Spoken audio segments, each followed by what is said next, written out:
There we go. Good morning, everybody.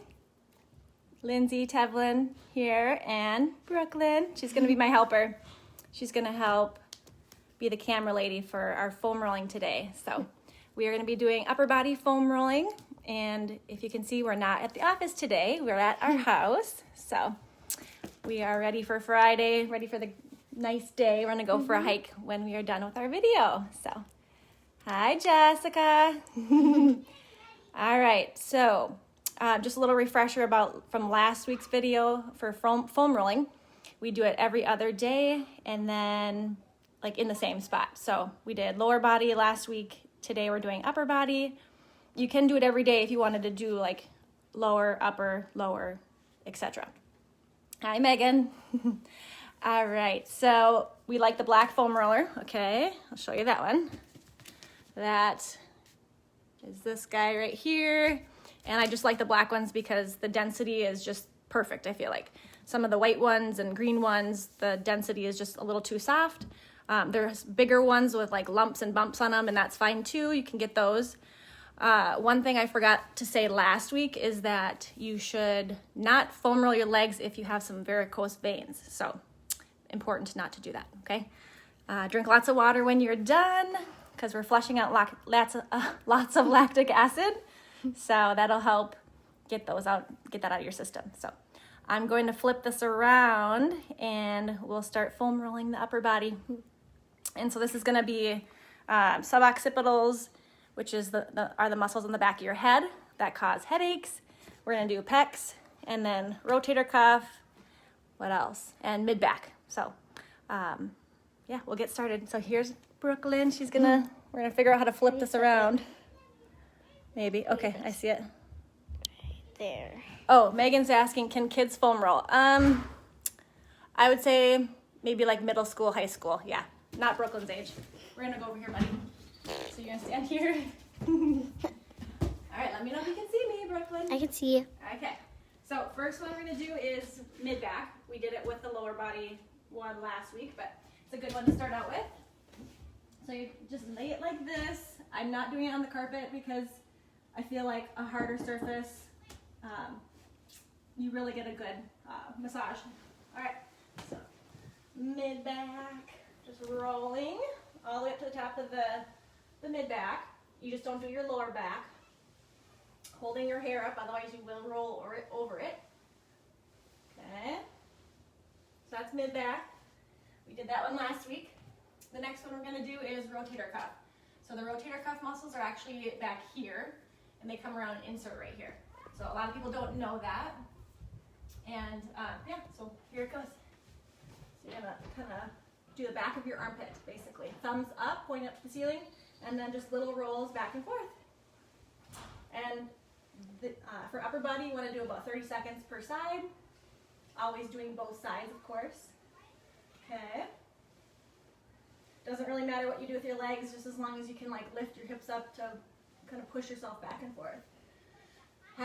This way you can also get out to do your tricep if you'd like that. I won't do both sides for time purposes, but the next one we're going to do are the pecs. This one is one of my favorites for just opening the chest up, and that is just the front of the armpit and then getting as close to your pecs as possible. So this one, you're on your belly. And then arms going to be out to the side. I'll make it look like this. And then thumb down. And then you're just going to roll across the front. Like this. Okay. And then from this position, you can also get out and do your bicep, which is surprisingly uncomfortable. All right. I don't know if I said last week too, but it is painful, but it's a good hurt. Foam rolling. It's like a deep tissue massage you're doing with your own body weight and the foam roller. Okay. And then, okay, suboccipitals. This is the back of your skull. Lay on our back.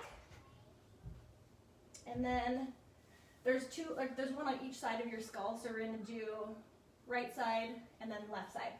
So you're going to get the foam roller perpendicular here. And I'm going to start by looking to the right, or the side that I'm going to work on, and then just coming back to neutral. Patients love this one. Feels really good. So So you're gonna do about 25 little turns back and forth, and then you switch sides, looking to my left, and then back to neutral. And the foam roller will just kind of roll back and forth underneath your head. Okay. And then we got one more, which is really my favorite. Okay, and that's gonna be for the traps, okay? This one's gonna be up against the wall, so you just gotta find a blank space of wall in your house.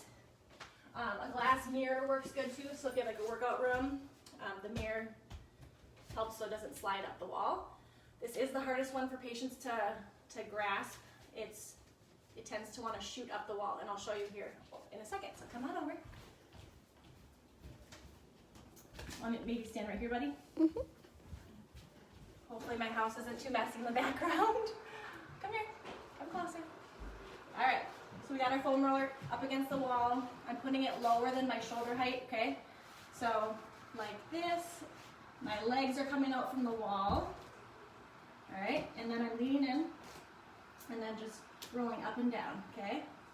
And I'm facing out about 45 degrees and I'm pushing pretty firmly into the wall, like straight into the wall. All right, little rolls up and down. If you want, you can even hold on the traps, more of like a trigger point massage.